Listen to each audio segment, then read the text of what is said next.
என் பேர் கிரிமுருகன். பத்திரிகை நிரூபணம் அதில் வேலை செஞ்சுட்ருக்கேன்.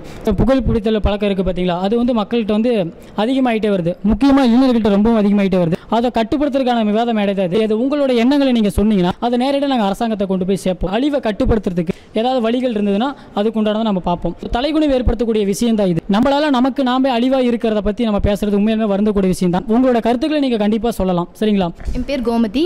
நான் கரூரில் வந்திருக்கேன். இது வந்து குடிப்பழத்தினால இந்த 2015 ஆண்டு வரைக்கும் 6 மில்லியன் அளவுக்கு உயிரிழந்துட்டுருக்காங்க.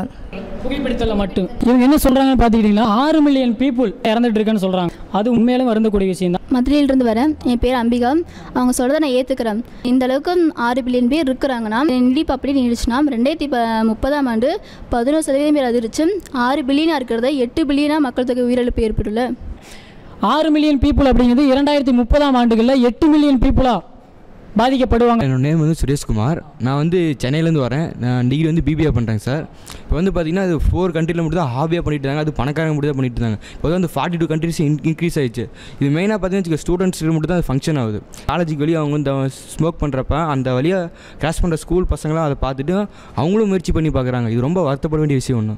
பல நாடுகளில் ஹாபியாக பண்ணிக்கிட்டு இருந்த ஒரு விஷயம் இப்போ அது ஸ்டைலுக்குன்னு ஆயிடுச்சு. ஸ்டூடெண்டோட மத்தியில் அது எப்படி ரீச் ஆகுது அப்படின்னாக்கா, ஒரு திரைப்படங்களில் பார்த்தீங்கன்னா திரைப்படத்தில் ஒரு ஆக்டர் ஒருத்தர் பிடிக்கிறார் அப்படின்னாக்கா அவர் சம்பளம் வாங்கிட்டு பிடிக்கிறது ஒரு பிரச்சனை. அதை ரியல் டைமில் அவர் பிடிக்கலாம் நமக்கு தெரியாது.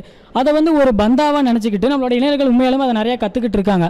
அதை பார்க்கும்போது வழியில் செய்யக்கூடிய ஒரு சின்ன குழந்தைங்க கூட சரி நாமளும் பிடிச்சா அது என்ன, இதில் என்ன வந்துட போகுது.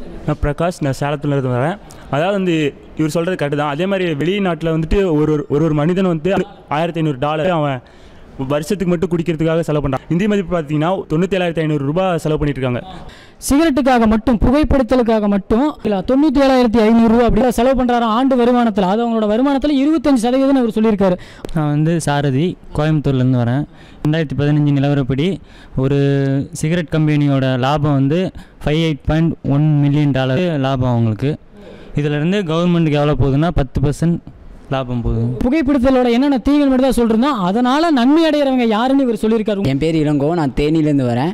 புகைப்பிடிக்கிறவங்க பாதிப்பு மட்டும் இல்லாமல் புகை அந்த சுவாசிக்கிறவங்களுக்கு பாதிப்புன்னு நமக்கு நிறைய பேருக்கு தெரியாது. ஸ்டாட்டிஸ்டிக்ஸில் படிச்சேன்னா என்னென்னா புகை சுவாசிக்கிறவங்கள 10ல் ஒருத்தர் வருஷம் சொல்லுவாங்க. புகைப்பிடித்தல அவங்க பண்ணுறாங்கன்னா அவங்க பந்தாவுக்காகவும் அவங்களோட ஹாபிக்காகவும் பண்ணுறாங்க. அவங்க சாவலாம். கூட போனால் எதுக்கியா சாவணும். சந்திரசேகர், திருச்செங்கோட்டிலேருந்து வரேன். அவர் சொன்ன மாதிரி என் நண்பனோட வாழ்க்கையிலையும் இதே மாதிரி ஒரு சம்பவம் நடந்தது. அவர் வந்து சிகரெட் பிடிக்க மாட்டார். ஆனாலும் நண்பர்களோட கடைக்கு போவார். அவங்க நண்பர்கள் சிகரெட் பிடிப்பாங்க.